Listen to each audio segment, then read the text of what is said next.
সকাল ৮টা থেকে ১০৩টি ভোট কেন্দ্রে শুরু হয় ভোট গ্রহণ। ভোটারদের উপস্থিতি চোখে পড়ার মতো।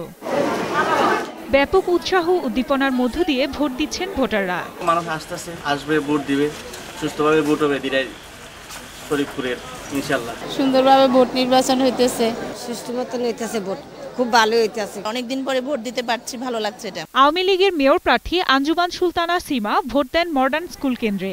পরে তিনি বলেন, জয় পরাজয় যেটাই হোক মেনে নেবে। তারা যদি আমাকে তাদের পছন্দের মানুষ হিসেবে বেছে নেয় আজকে ভোটের মাধ্যমে, অবশ্যই তাদেরকে সাথে নিয়ে আমি আমার ইশতেহারের বাস্তবায়ন করব ইনশাআল্লাহ।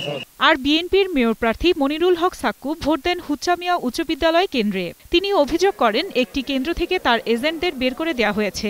দিন শেষে একটা লোক এটা ভোট দিতে আইয়া সুন্দরভাবে নির্বাচনে সাধারণ ও সংরক্ষিত কাউন্সিলর পদে ১৫৫ জন প্রতিদ্বন্দ্বিতা করছেন।